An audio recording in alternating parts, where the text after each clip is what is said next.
In Army of Two, the Devil's Cartel, there are tons of elements that from the previous games everybody loved. And so we want to bring not only those back, but make them better. So they were co-op at the core. There was no question you were going to have a great co-op experience. We're going to take that and keep going with that. There was weapon customization in those games that everybody enjoyed. We're going to keep running with that for sure. There's also the experience of co-op, which is, sitting on the couch with your buddy and playing split screen. At its core, it's a co-op cover-based shooter. So this is really where we want to put our money and make sure that we're not cutting any corners. One of the big features that we have is actually the Overkill.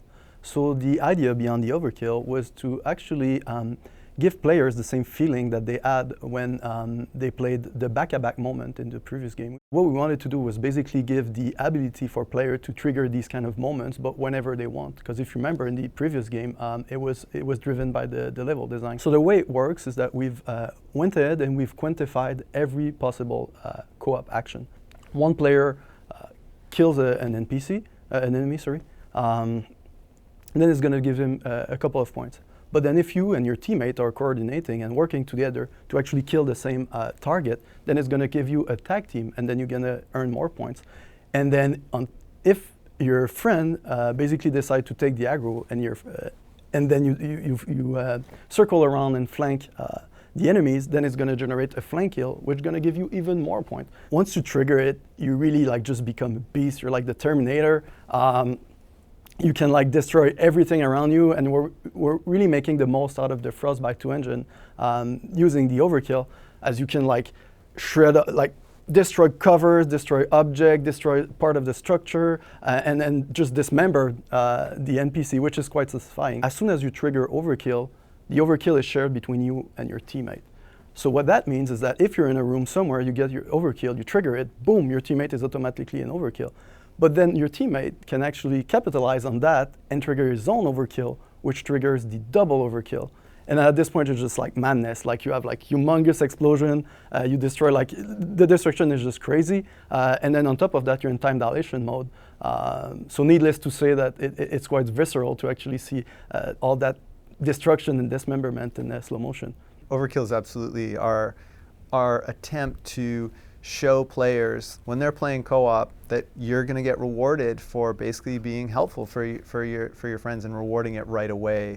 You see the points really quickly, and then you finally get this big reward where you can trigger Overkill, and you're like, I want to do more of that. I want to get that superpower. So that's our hook. That's our carrot for playing even more co-op with your partner on the couch. The concept of Agro actually exists in the game as enemies will actually change target based on various conditions, and for sure the players are more than welcome to actually play with these conditions to attract attention on them, or actually strategize. For instance, if you want to take the aggro from the enemy so that the other player can actually flank them and make the most out of it. And Army of Two, the Devil's Cartel, also the important point about the aggro is that it also ties in with the Overkill feature.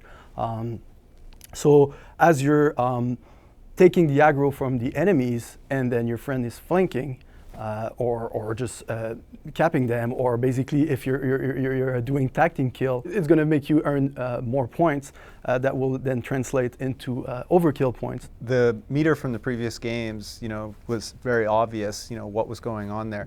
What we want to do in this one is make the experience that you're in, the visceral experience you're already in, make it really obvious if you've got the aggression of your foes. If they're shooting at the cover and it's breaking to pieces and the audio experience is almost deafening, you're pretty sure, especially if they're yelling too, if the enemy's yelling, there he is, and so you'll feel the aggro as our hope. You won't be in a situation where you need a HUD element or a UI element to tell you whether you're in danger and you have their attention. Weapons customization isn't just to make your weapon look pretty. You absolutely want to have an effect in the game. It's either going to become more accurate, or it's going to have, it's going to have a scope that can, see farther. When you actually kill NPC, you get some point, but on top of that, you actually get some money. And then when you do co-op action like tag team or flank, you get more money.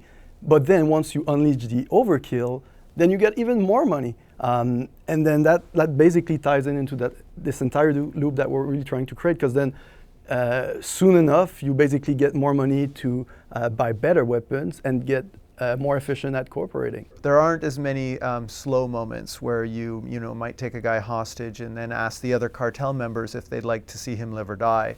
It tends to be, it's go time. So when you get close, it tends to be a fight right away, whether it's them coming at you or you coming at them. The more complicated moments tend to be when you're going to do some very interesting split action in the environment, that needs both of you to engage the environment. So we tried to make the very custom moments that don't feel like normal core combat be about the mission, about the level, about the obstacle on the level, about getting into a vehicle, about the vehicle coming apart and having to move from one part of it to another. So most of our new moments tend to be in the midst of action. We're focusing strictly on cooperative, whether that's on your couch or whether playing online. The original multiplayer, we feel, is that couch split screen experience. Then of course, if you've got a buddy at his place with his own console, rock and roll, you've got that experience as well. And we've tuned the game to be a tight experience from the start of the campaign till the end for you to experience that. There are other elements of this, but that's to come in the future. Yeah, one thing that happens when you're building a game that's also going to be multiplayer is, of course, you make multiplayer maps and you focus on that. So absolutely, the resources that would have gone into building all sorts of other worlds in the world that we're in are now focused on making the worlds that we are building incredibly rich. Frostbite helps us with that, and the mass destruction takes a lot of time to get in there, and so those resources are being spent on that. And we're really happy with that commitment to that. And we think the player will really notice that difference, that this isn't an okay campaign and then a pretty good multiplayer. It's an outstanding co-op campaign. So when our executives and our label and our creatives give us that ability to laser focus on that experience, that makes it very exciting to work on, because you don't feel that you're diluting any of the energy you're putting into the game.